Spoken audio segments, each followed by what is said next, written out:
Graça e a paz a todos, irmãos. Amém. O pastor sempre brinca comigo, né? Batista, veio da congregacional e agora presbiteriano. Que misturada, né? Pois bem, eu louvo a Deus por estar aqui, irmãos, nesta noite.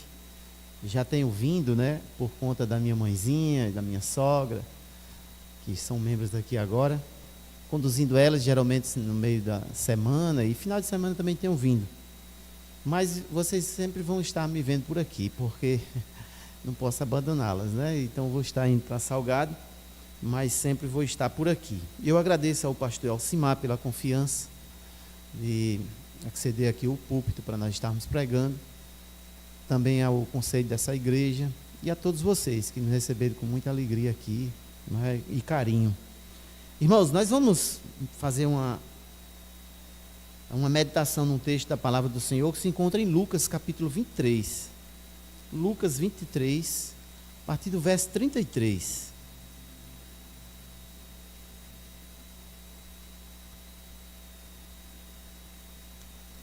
É um texto bastante conhecido, é um texto onde o contexto maior é a crucificação de Jesus, mas nós temos um contexto menor também, falando sobre dois malfeitores, nós vamos trabalhar hoje também esse texto, e que a graça do Senhor Jesus esteja sobre nós, para nos edificar em nome do Senhor, amém? Lucas 23, 33, diz assim: quando chegaram ao lugar chamado Calvário, ali o crucificaram, bem como aos malfeitores, um à direita, outro à esquerda. Contudo, Jesus dizia: Pai, perdoa-lhes, porque não sabem o que fazem. Então repartindo as vestes dele, lançaram sorte. O povo estava ali e tudo observava. Também as autoridades zombavam e diziam: salvou os outros, a si mesmo se salve, se é de fato o Cristo de Deus, o escolhido.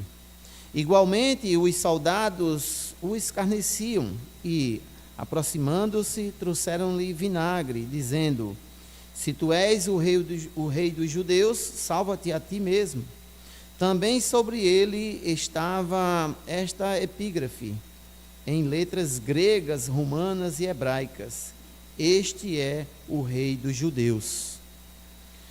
Versículo 39, um dos malfeitores crucificados blasfemavam contra ele, dizendo: não és tu o Cristo?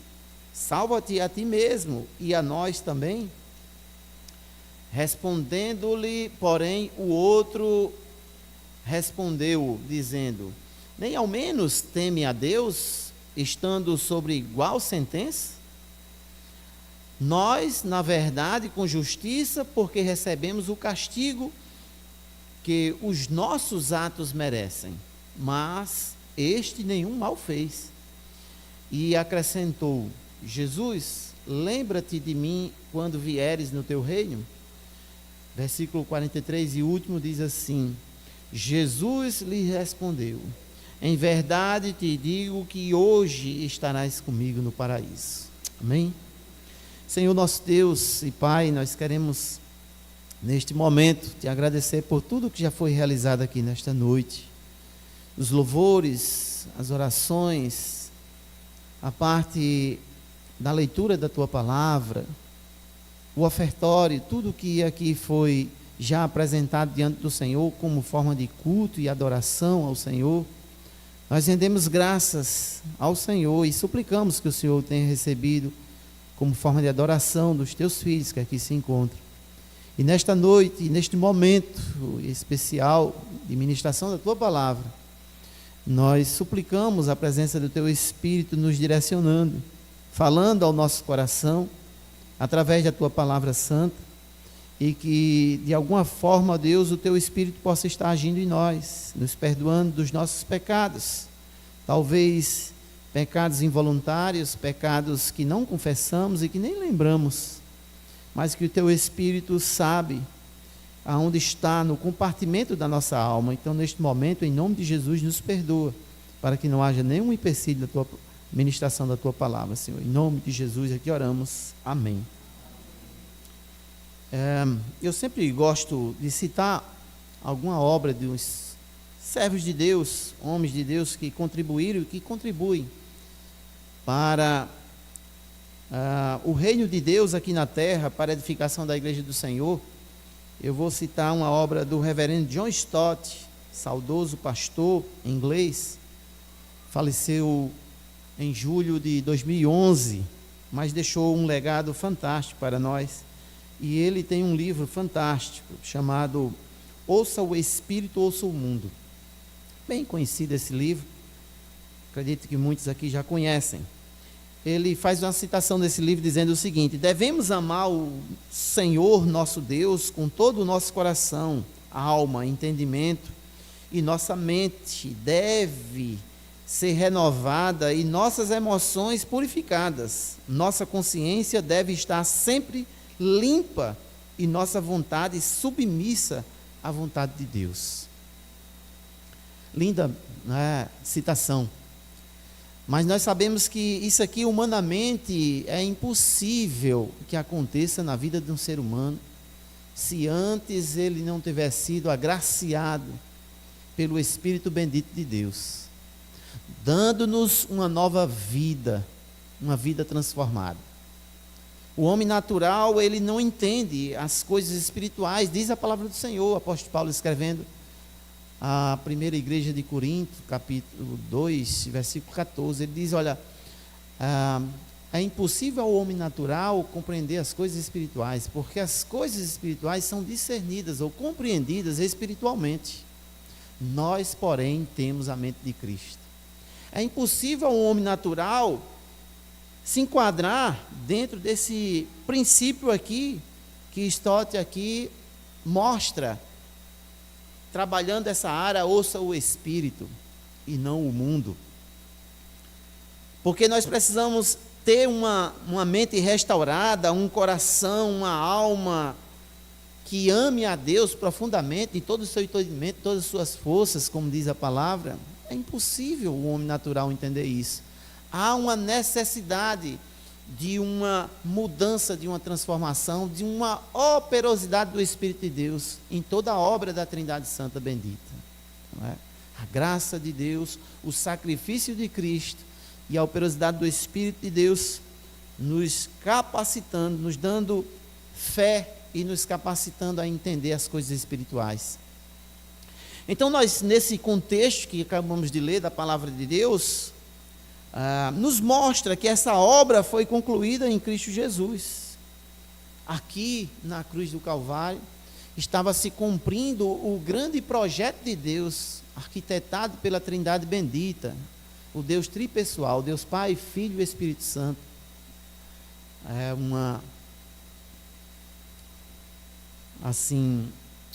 algo também difícil de compreender a Trindade Santa. Como é que um único Deus tem três pessoas na sua essência, né? Então, nós somos seres unipessoais, mas Deus é um ser tripessoal. Três pessoas na sua essência bendita. Um único Deus com três pessoas nela, completo, cheio de atributos divinos, fantástico. Não necessita de nada da criação da sua criação, de nada que possa existir no universo, porque Ele próprio criou o universo. Mas na eternidade Ele arquitetou esse plano maravilhoso para que hoje eu, você, nossa família, pudesse estar diante do Senhor com graça, entendendo, cultuando um Deus tremendo como esse. No dia do Senhor, estarmos aqui reunidos, adorando o nosso Deus. Que maravilha, só um poder tremendo, extraordinário, para fazer isso na mente de um ser humano. Então, aqui, a concretização do grande projeto de Deus, quando Jesus, ele entrega a sua vida pelos seus escolhidos, pela sua igreja. E eu queria destacar essa primeira parte, do versículo 33 ao 38, esse momento especial em que Jesus, ele é crucificado. E na segunda parte, no contexto menor, falar um pouquinho sobre esses dois malfeitores, né? Esses dois personagens que aqui são descritos.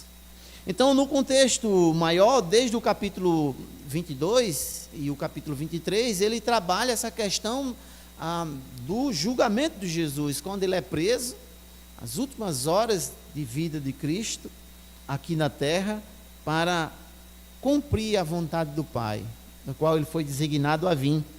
Então ele comparece diante das autoridades romanas e das autoridades também eclesiásticas, no período dos judeus, né, diante do Sinédrio, diante dos principais, né, sacerdotes, do sumo sacerdote. Então ele é interrogado aí nesse capítulo 22 e no 23 e sentenciado por Pilatos aqui no capítulo 23, sentenciado à morte. No verso 33 que nós lemos, diz: quando chegaram ao lugar chamado Calvário, ali o crucificaram, bem como aos malfeitores, um à direita e outro à esquerda.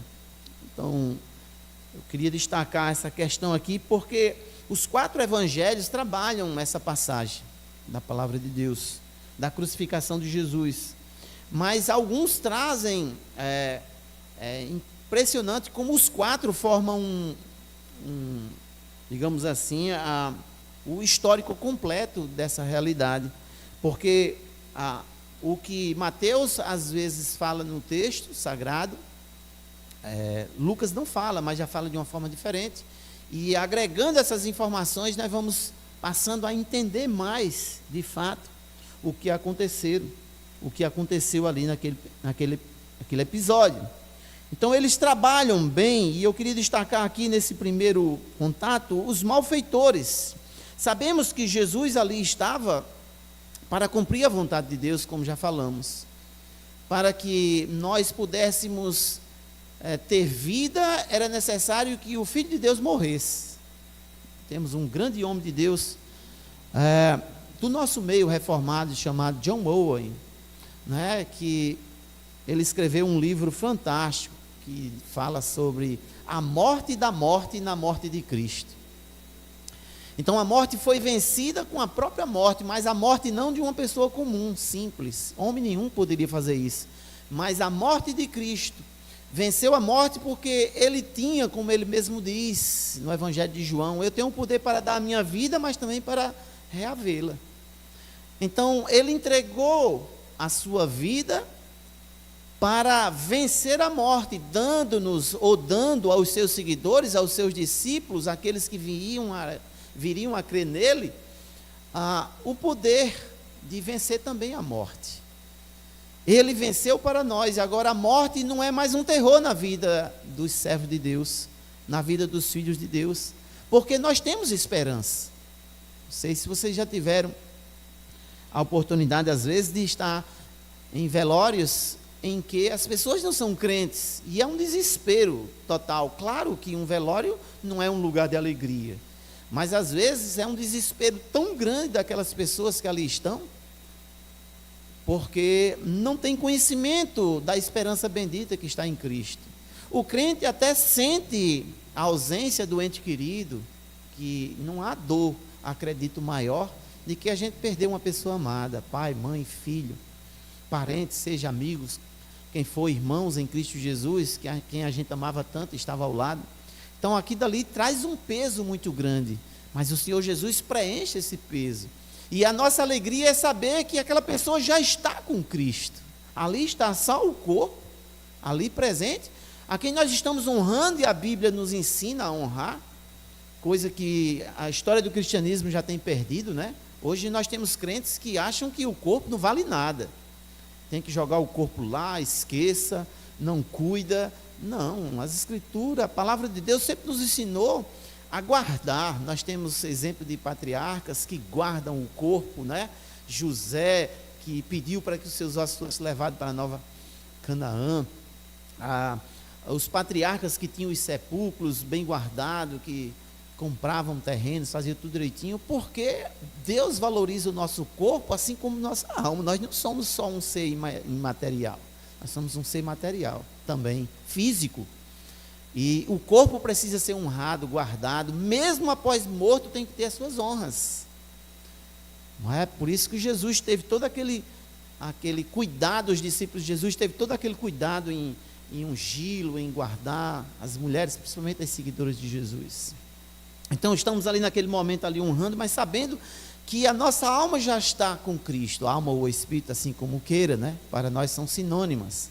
Então está com Cristo já reinando ainda nesse período intermediário, mas que um dia voltará pela palavra de Deus, o nosso corpo agora que talvez nem exista mais, já esteja todo deteriorado, só o pó, mas pelo poder da palavra de Cristo, esse corpo vai ressuscitar em poder e glória.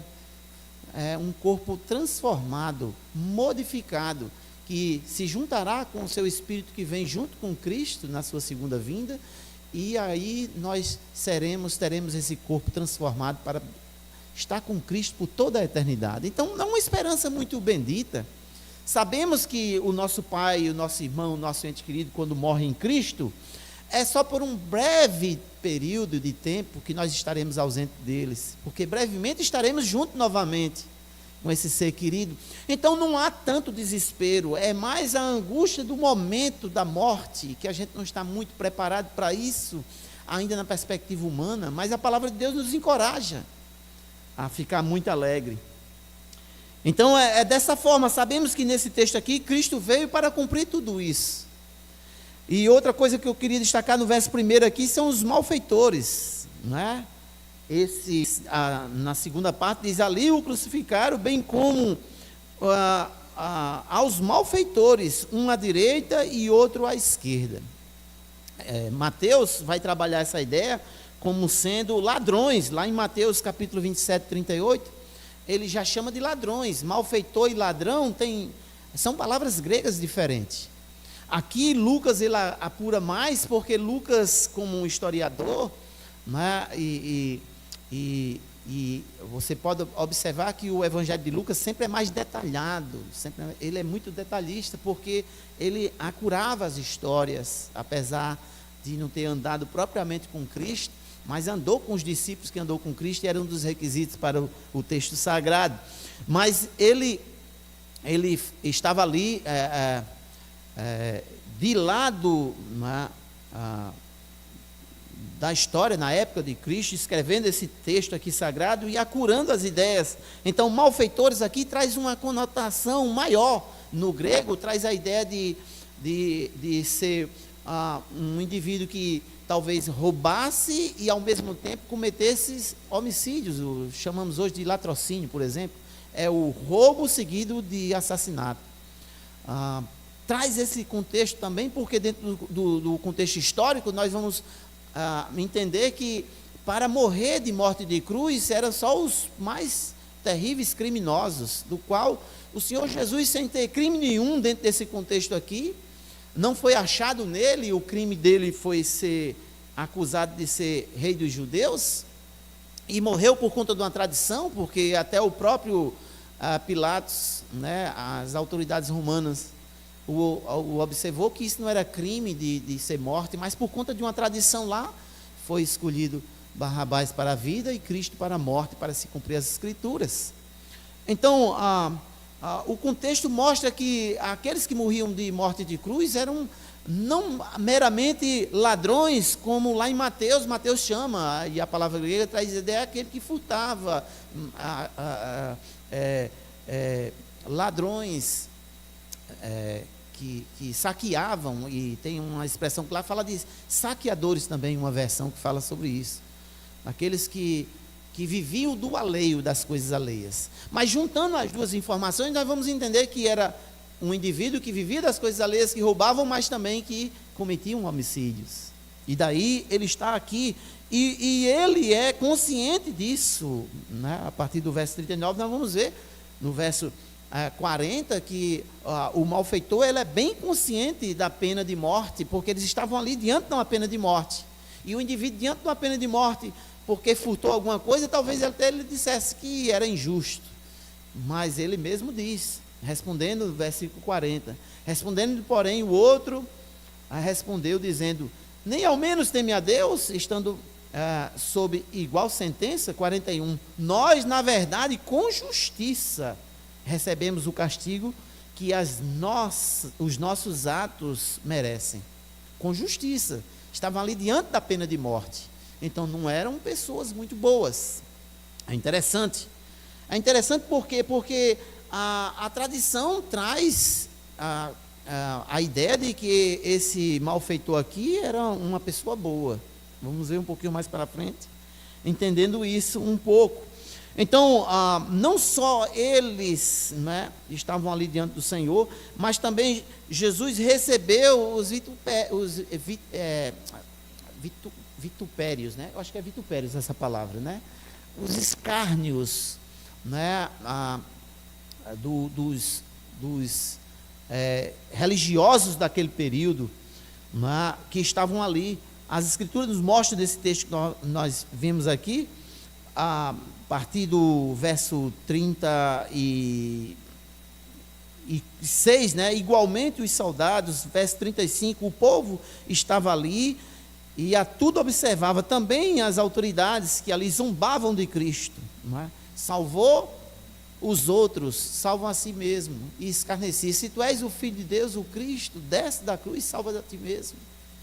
Então, Jesus ali estava passando não só pela humilhação da morte, um Deus Todo-Poderoso ali morrendo em prol de meras criaturas, mas ainda sendo escarnecido e sendo espancado e crucificado pelas suas próprias criaturas, aqueles que ele um dia fez. Então, é impressionante aqui porque esses dois ladrões, né, eles estavam ali, diz o texto sagrado também lá em Mateus, aqui vai falar que um deles, né, no versículo 30, um dos malfeitores crucificados, blasfemava contra ele, dizendo, um deles. Mas Marcos vai dizer que os dois estavam nessa mesma situação.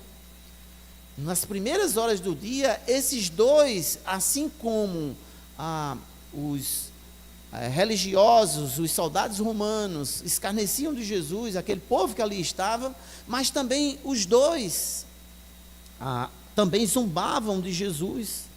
O texto de Mateus é muito claro quando fala que a partir de certo momento começou a aparecer alguns fenômenos, alguma coisa aconteceu para que esse segundo malfeitor aqui pudesse mudar de opinião, pudesse estar agora contrito, porque no texto de Lucas aqui, de Lucas diz que nesses versos que acabamos de ler, esse segundo malfeitor, que a tradição vai chamar ele, né, de Demas, né, ou Dimas, tem essas duas versões, de o bom ladrão, reconhece de fato que ali estava o justo, o Filho de Deus. Essa ideia de Dimas ou Demas não tem nas Escrituras, é a tradição que fala. Está no Evangelho árabe, né? Aliás, está nos evangelhos, no Evangelho de Nicodemos, são evangelhos apócrifos, que fala a história de Dimas e de Gestas. Gestas seria o mau ladrão, digamos assim, e o bom ladrão seria Dimas. Então você vai encontrar essa história lá no Evangelho de Nicodemos, que é um livro apócrifo, não é bíblico. E a tradição, pegando essa ideia, traz a ideia do bom ladrão, da pessoa que reconhece as suas falhas, os seus erros, da capacidade humana, por ser feito em imagem e semelhança de Deus e não estar morto no pecado, tem condição ainda de reconhecer as coisas boas, inclusive Deus. Não é só a tradição que fala sobre isso, mas boa parte de crentes, ainda dentro de uma tradição não reformada, tem essa convicção, a gente chama de arminianos. É a ideia de mesmo ainda perdido, não ter nascido de novo, tem a capacidade de buscar a Deus, de entender que existe um Deus todo-poderoso, maravilhoso, e que Ele, com suas próprias ações, ou seja, através das suas obras, podem alcançar a salvação. A tradição contribui, esses livros apócrifos contribuem para isso. Outro livro apócrifo também que contribui aqui para falar sobre esse bom ladrão seria o Evangelho árabe da infância de Jesus, também é um livro apócrifo com 52 capítulos. O capítulo 17 e 18 trata mais ou menos sobre isso, de uma moça que foi curada de lepra, porque quando Maria e José, segundo esse evangelho apócrifo, Maria e José fogem de Herodes naquela perseguição que o livro de Lucas também descreve, naquela grande perseguição para matar Jesus, assim que nasceu, quando vem os magos do Oriente, e aí tem toda aquela trama para matar Jesus. Então, segundo esse livro apócrifo, Maria e José fogem para o Egito, porque são divinamente instruídos por Deus para que eles fugissem, até que Herodes viesse a morrer e eles voltassem novamente para Israel, para Jerusalém. Então, quando Maria e José fogem para o Egito, nesse trajetório ele chega na casa de uma senhora que acolhe eles ali, ele ainda com a criança, Jesus, novinha, e segundo a tradição, Maria dá banho em Jesus, e aquela mulher chora diante de Maria, porque tem um filho leproso, tem uma criança leprosa, e a tradição, e esse livro apócrifo diz que ela dá um banho no seu filho com as águas que Jesus tomou banho, novinho, que Maria deu banho, e ele fica miraculosamente curado. E esse menino, segundo a tradição, é esse ladrão bom que está ali na cruz. E por um dia se lembrar que de fato Jesus estava ali, e que sua mãe contou a história, que um dia ele foi curado da lepra por Jesus, e não agora ele se rende a Jesus, humanamente dizendo. Então, se nós fôssemos pela tradição e por esses livros apócrifos, nós estamos, reverendo, dando capacidade ao homem natural de entender as coisas espirituais, que pelas suas obras reconhecer a soberania de Cristo. Mas não é isto que os textos sagrados nos mostram.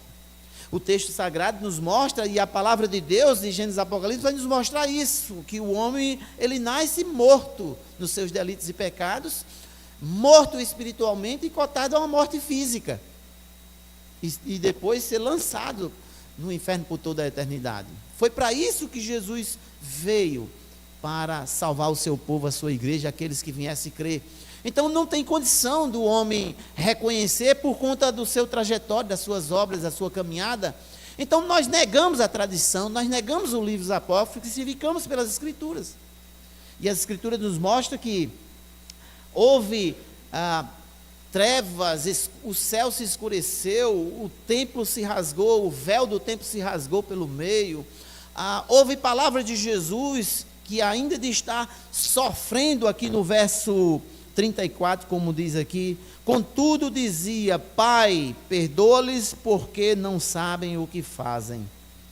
Então, isso tudo com a operosidade do Espírito sobre a vida deste malfeitor, deste ladrão, entre parênteses, bonzinho, que não era nada bom, porque escarnecia de Jesus, segundo os outros evangelhos, também, não tinha condição de maneira nenhuma de se auto-salvar, mas a operosidade do Espírito o convenceu, através da atitude de Jesus, e através dos fenômenos que ali estavam acontecendo.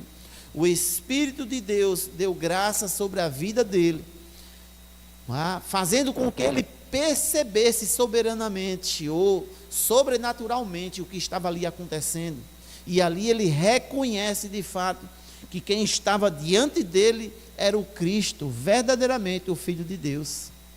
Então não é a tradição, não é as nossas obras, não são aquilo que nós podemos fazer pela nossa intelectualidade humana que nos conduz ao Senhor, mas é o próprio Espírito de Deus que conduz a fé, o dom da fé que é dado pelo Senhor, para que nós percebamos isso. E isso foi o que aconteceu aqui. O que aconteceu aqui foi ele ter recebido o dom da fé e da graça de Deus sobre ele, para que ele percebesse essas mudanças, percebesse ali que ali estava um justo, morrendo ali na cruz, não é?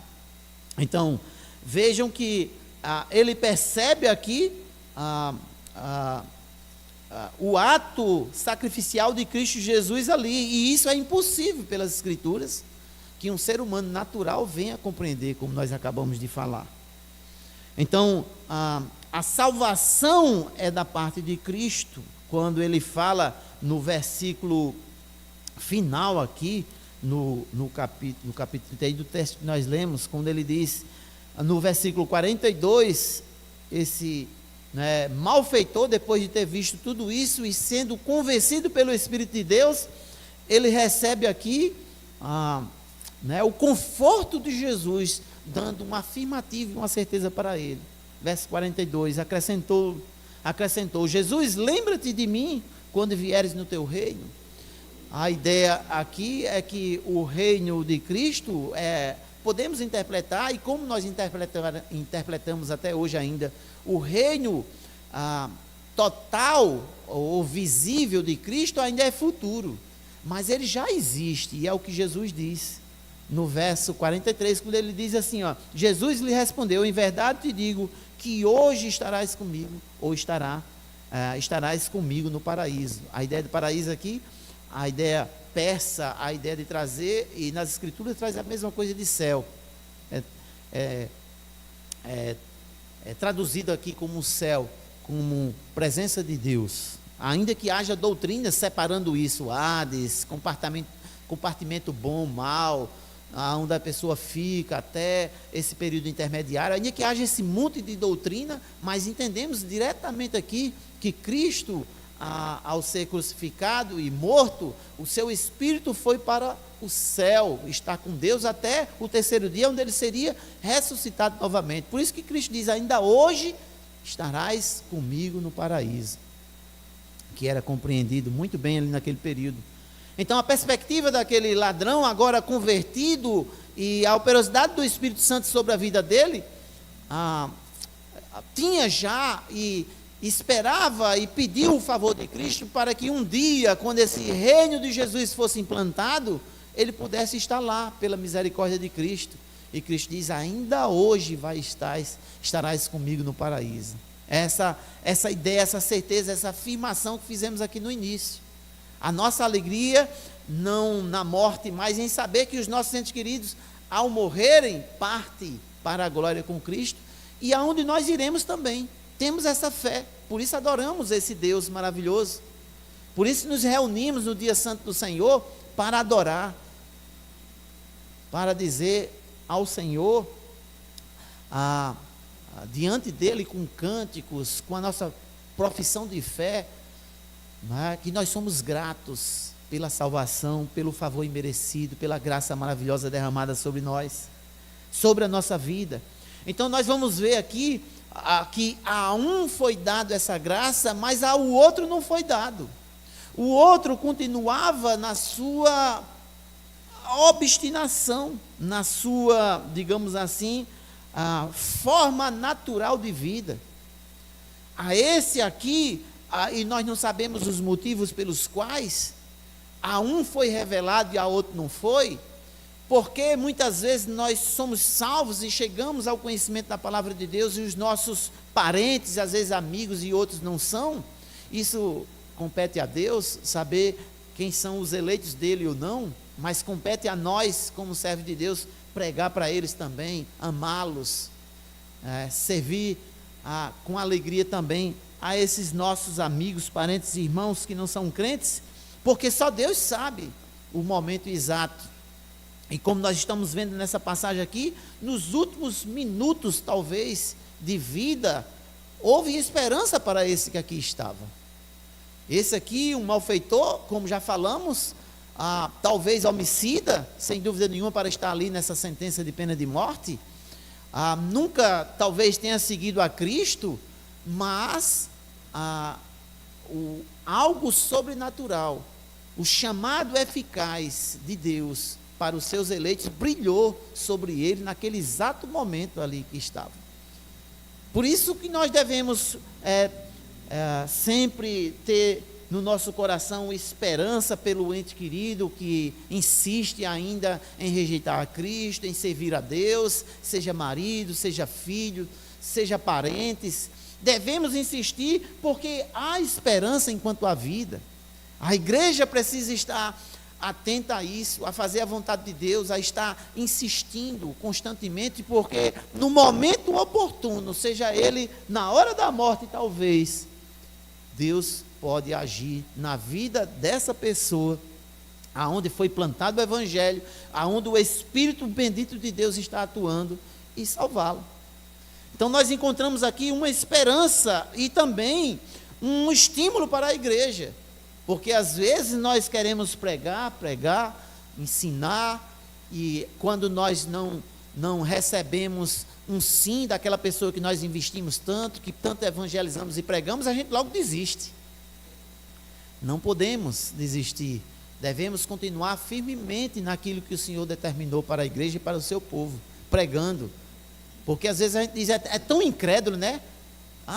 Mas meu primo, sei lá, meu irmão, o meu vizinho, esse só pode ser um perdido, porque o que nós já investimos, o que essa igreja, com a união de homens, talvez, aqui a gente chama, né, de sociedade feminina, a SAF, com os jovens, o tanto de evangelismo, de estudo, de discipulado, mas esse camarada, essa mulher, esse jovem não abre o seu coração.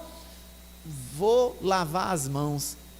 Imagine, será que nós podemos, às vezes, pegar uma pessoa como essa e comparar a esse cidadão que aqui estava na cruz, malfeitor, assassino, homicida, né?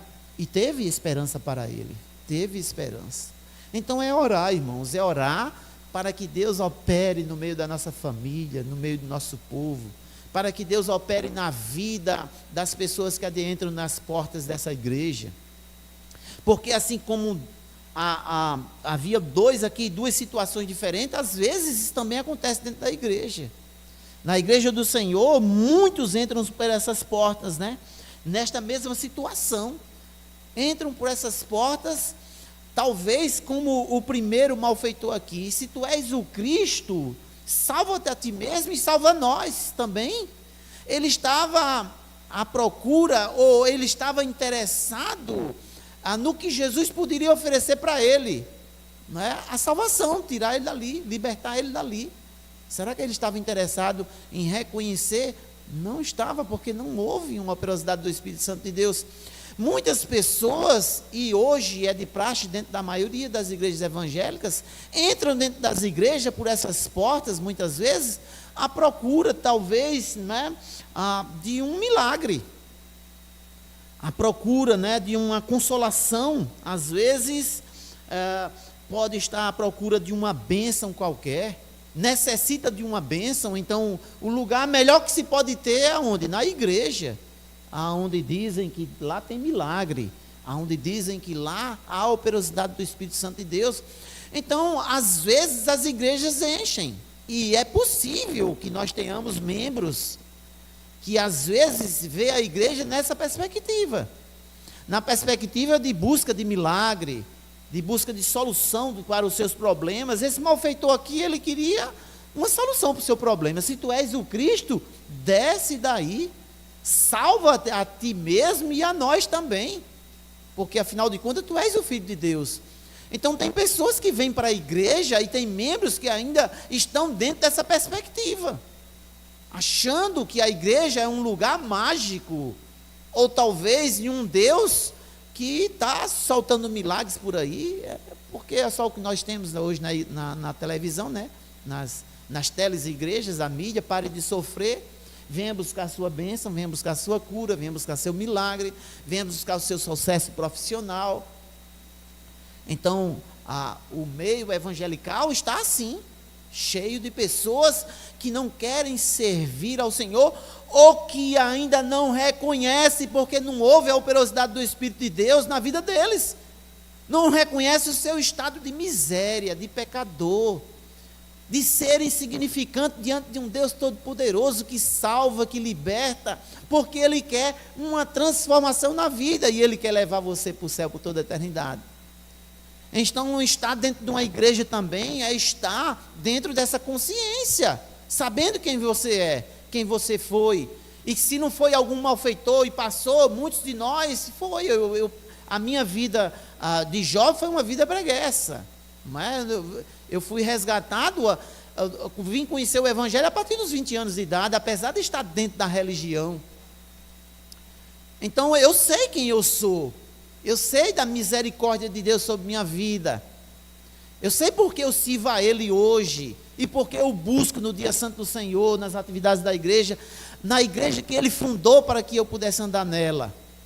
Então nós precisamos reconhecer se o Espírito de fato de Deus operou na nossa vida, operou na minha vida, na sua vida. Precisamos ter esse reconhecimento de não estarmos na igreja quando assim quisermos, ou de servir na igreja do jeito que eu quero, não é do jeito que a igreja necessita. Não é essa a ideia hoje, a ideia do evangelho se enquadrar na nossa vida, da igreja ou das atividades da igreja se enquadrar na minha vida. Não é eu me enquadrar na vida da igreja, nas necessidades que o corpo de Cristo visivelmente, dizemos, igreja necessita. Eu não quero me enquadrar. Eu não quero me enquadrar dentro do evangelho, naquilo que ele me pede. Mas eu quero que o evangelho se enquadre em mim. Eu quero buscar as bênçãos que o evangelho dá para mim. Jesus disse que muitos vão fazer isso, inclusive seguidores, né? Discipuladores, pastores. Mateus 7, Jesus diz: olha, muitos naquele dia comparecerão diante de mim e dirão: mestre, em teu nome nós profetizamos, em teu nome nós operamos milagres e maravilhas, em teu nome nós expelimos demônios. E ele vai dizer, vocês conhecem a resposta, né? Apartai-vos de mim, porque eu não vos conheço. Sabe o que é isso? Pessoas boas que não nasceram de novo, ou que talvez não tenham atinado para as escrituras de uma forma correta, que não tenham orado, que não tenham vivenciado o Espírito de Deus na sua vida. E aí, olha, o corpo de Cristo, a igreja, as suas obras, como eu devo viver diante de Deus e diante da sociedade, pouco me interessa. Então, irmãos, esse aqui, o segundo, que também era ruim, segundo Mateus, segundo Marcos, mas que o Espírito de Deus agiu nele, e ele percebe a situação, percebe o justo que estava ao lado dele, e percebe que ele era o Filho de Deus. Esse, ele é mais consciente do seu estado de miséria. Eu mereço morrer, eu mereço o que estou passando, mas lembra-te de mim, Senhor. É assim que nós devemos agir diante do Senhor. Meu Deus, como disse o nosso presbítero Joatão, não é? Essa ideia, não é? de quem já foi do mundo, de quem não conhecia as coisas de Deus, e agora, pela graça divina, maravilhosa do Senhor na nossa vida, nós enxergamos. Eu chorava no início da minha conversão: Senhor, porque o Senhor não me chamou antes, né? Eu perdi a minha mocidade, eu perdi a minha juventude. Eu poderia ter feito tanta coisa maravilhosa na minha juventude, servindo ao Senhor, mas eu vivia nos bares. Eu ainda cheguei a beber por um período curto, mas comecei com 16 anos, até a uma certa idade jovem, a viver dissolutamente, a ter pensamentos mundanos, a viver na sociedade, né, como se o aqui e agora fosse o mais importante da minha vida. E aí Senhor, porque o Senhor não me chamou? E depois o Senhor me colocando no ministério, abrindo meus olhos, foi para que eu nunca mais voltasse para Ele. Eu sei o que é o mundo. Quem aqui está e um dia foi liberto, né, da incredulidade, liberto do vício ou de qualquer outra coisa, sabe o que é o mundo, sabe o que nos aguarda, reconhece quem é, e sabe quem é, sabe quem foi, e sabe que até mesmo servindo a Deus pode chegar no lamaçal do pecado, porque a Bíblia também não esconde fatos como esse, de pessoas que eram servos de Deus, cheios do Espírito de Deus, mas por não dar importância ao Evangelho, não estar inserido dentro da igreja do Senhor e servir ao Senhor com alegria, saber qual é o seu papel dentro do corpo de Cristo, foi se distanciando e caiu em profundo pecado. Asaf, no Salmo 73, chega a dizer isso, né? Almejando as coisas do mundo. Os ímpios são fortes, os jovens ímpios, né? Os homens ímpios, eles conseguem, são prósperos, são fortes, seus ossos não têm doença. Nós, ao contrário, vemos isso, até que um dia, no templo do Senhor, os olhos deles foram abertos, e ele viu, e ele disse, né, que os seus pés quase se revelavam, no lamaçal do pecado. Então, pode acontecer isso. Sejamos reconhecedores. Aqui houve um milagre. Um homem ímpio, pecador, sentenciado à morte, não escapou da morte física, mas escapou da morte espiritual, porque Jesus disse: ainda hoje estarás comigo no paraíso. Essa é a esperança bendita que nós temos. Que Deus nos abençoe. Não sejamos como muitos que adentram nessa porta, querendo buscar alguma coisa que essa igreja pode lhe oferecer, alguma coisa que Jesus pode lhe dar, mas busquemos a presença real de Cristo, o Deus vivo, todo-poderoso, o qual nós iremos viver eternamente na sua presença. Amém? Deus nos abençoe em nome de Jesus, e eu agradeço à igreja pela oportunidade. Amém?